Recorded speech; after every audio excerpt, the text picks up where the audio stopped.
I mean, Max, wow. Over half a second clear of second place. Probably one of the best qualifying sessions Max Verstappen has ever had. And I think he could have gone faster. Outstanding stuff. And you've got to, you know, tip the hat because at the end of the day, everyone was saying this technical directive in Singapore had made Red Bull slower. Clearly not. It was quite clearly a blip, just one of those tracks where they just can't understand what had gone wrong. Even Christian Horner said that they still don't understand why they were so slow. But they're back, and I had a feeling it would happen like this. Silverstone was another track where they were very, very strong. Similar track in many ways, very high speed, not much in the way of braking. Hats off to Max, very, very good. And then we have to look at the cars that followed. Now, Oscar Piastri, second place, the first rookie to put it on the front row since 2010 in Brazil, and that was Nico Hulkenberg. Huge, huge weekend for him. He's just signed a new contract with McLaren for another 3 years, which takes him to the end of 2026. We covered that in another video the other day, and he's now put it on the front row on a track that he has never driven on as a rookie. I think that's just an insane performance, and he's outperformed his teammate Lando Norris. Admittedly, very, very fine margins. You're talking a few hundredths of a second, but he has outqualified him. Hugely impressive. Just outstanding from Oscar. And is very similar sort of setup to how things were at Silverstone. There's always a chance that McLaren might be able to jump Max off the line in the race tomorrow. But it looks like the Red Bull is just far, far too strong, especially with Max at the wheel. Looking at the qualifying session as a whole, in Q1, we had the Williams of Logan Sargent spinning it on the final corner, which is a very strange place to crash. It doesn't happen very often at this track. I think he just overcooked it.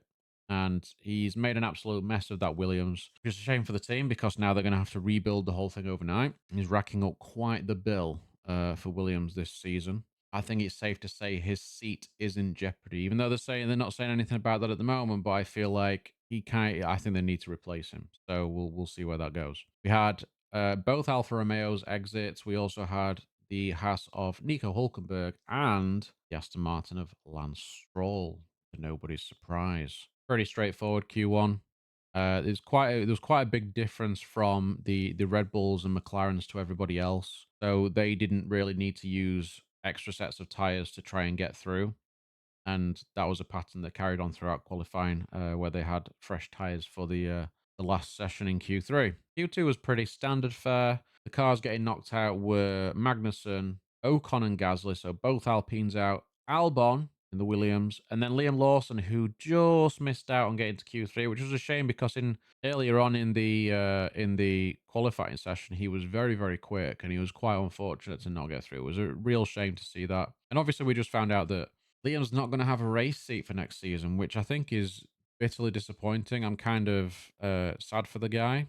I kind of feel like he probably should have had Ricardo's seat, but you let me know in the comments what you think of that.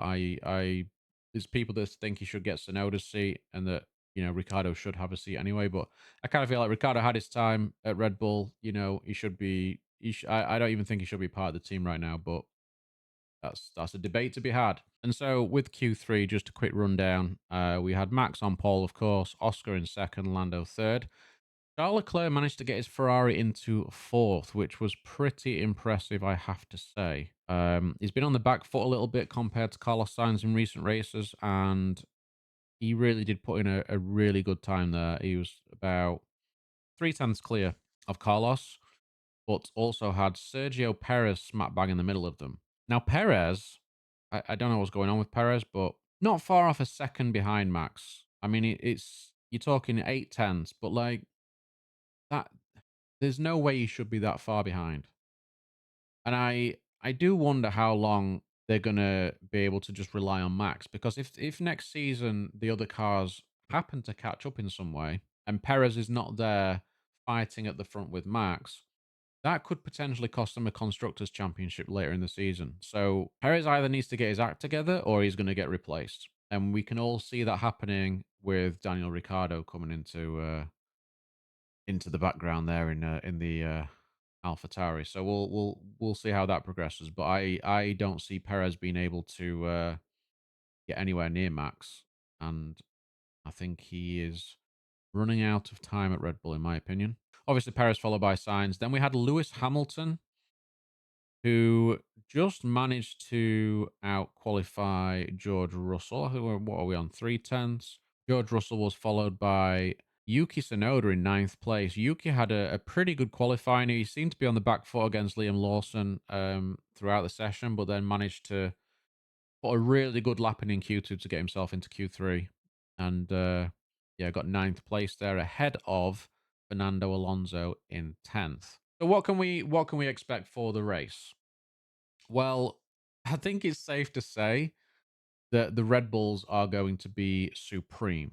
Max, in particular, is going to be nigh on impossible to beat unless there is some sort of reliability issue, but they've been bulletproof all year. So the chances of that are negligible, but you never know. Followed by Oscar and Lando. Now, I actually predicted that Oscar would get a podium this weekend. I had a feeling that the McLarens would be quite strong just because of how they were at Silverstone and the improvements that they've had since then as well. Kind of thought Lando would outqualify Oscar, but it's the other way around at the moment. We'll see what happens after the first couple of corners tomorrow. But I'm expecting a podium from both of them, but they're going to have to watch out for the Red Bull of Sergio Perez because Perez will have decent race pace. Charles Leclerc, I think he's going to fall back a little bit. I don't think the Ferrari's got the race pace for it. They were still pretty decent on long runs, but yeah, I don't see the Ferraris being able to compete in this one. Lando and Oscar need to look out for Sergio. He's going to be coming at him. Carlos Sainz, again, I don't think they're going to go anywhere. They're going to be fighting with Mercedes. I think it's going to be a bit of a battle between Ferrari and Mercedes, and then a battle between McLaren and Red Bull. Although just the Red Bull of Perez, because Max is just going to sail off into the distance. Don't be surprised if he wins by about 25 seconds this race, barring any safety cars. He's just in another realm right now. So I don't see the race being particularly exciting at the front, but the midfield should get fairly punchy. So we'll see how things progress. But that's how I think it's going to go. I think Max is going to win. I do think Lando is going to get second place, but it's going to be tight as to whether they stay ahead of Sergio. So we'll see what happens. But a pretty straightforward qualifying session. The race should be a bit of fun, but I'm already looking forward to next year. Let's put it that way. If you've got any thoughts on what I've just been talking about, leave a comment below and enjoy the race. I'll be back with another video on Monday. Until then, take care. I'll see you then.